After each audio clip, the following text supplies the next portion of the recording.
राधे राधे दोस्तों, आप सभी का मेरे YouTube चैनल व्रत एंड पर मैं स्वागत करती हूँ।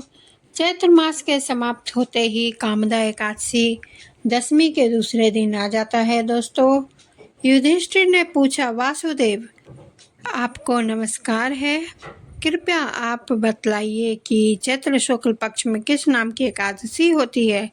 भगवान श्री कृष्ण बोले, हे राजन, एकाग्र चित्र होकर यह पुरातन कथा सुनो, जिसे वशिष्ठ जी ने राजा दिलीप के पूछने पर कहा था। वशिष्ठ जी बोले, राजन, चैत्र मास के शुक्ल पक्ष में कामदा नाम की एकादशी होती है। यह परम पुण्यमयी है। पाप रूपी ईंधन के लिए तो यह दावानल ही है। प्राचीन काल की बात है, नागपुर नाम का एक सुंदर नगर था, जहाँ सोने के महल बने हुए थे। उस नगर में पुंडरीक आदि महाभयंकर नाग निवास करते थे।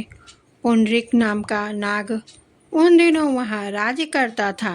गंधर्व, किन्नर और अप्सराएं भी उस नगरी का सेवन करती थी।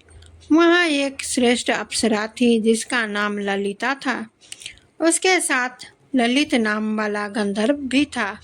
वे दोनों पति पत्नी के रूप में रहते थे। दोनों ही परस्पर काम से पीड़ित रहा करते थे।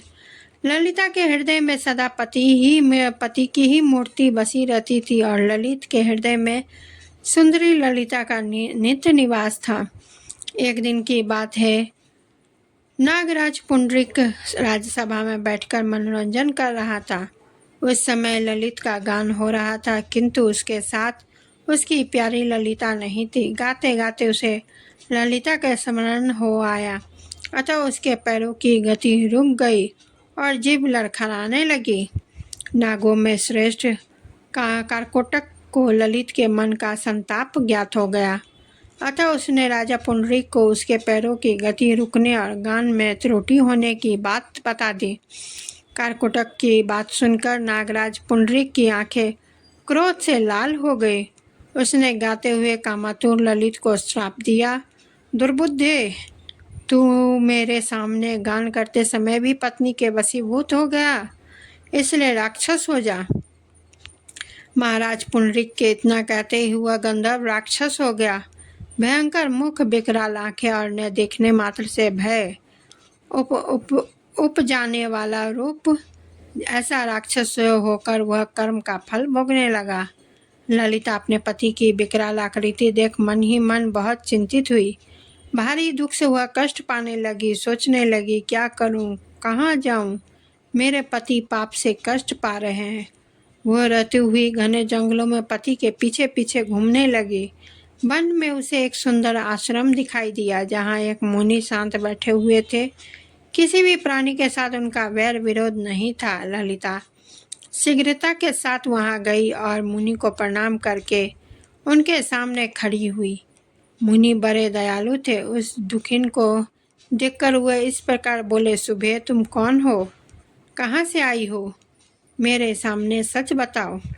ललिता ने कहा, हे महामुने, वीरधनवा नाम वाले गंधर्व है। मैं उन्हीं महात्मा की पुत्री हूँ। मेरा नाम ललिता है।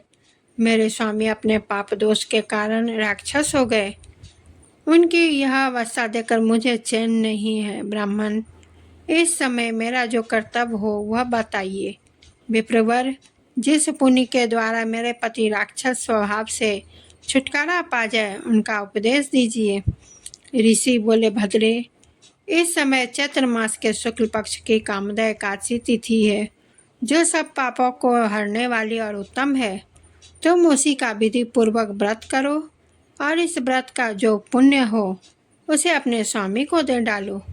पुण्य देने भर क्षण भर में ही उसके सब पाप दोष दूर हो जाएंगे। राजन, मुनि का यह वचन सुनकर ललिता को बड़ा हर्ष हुआ।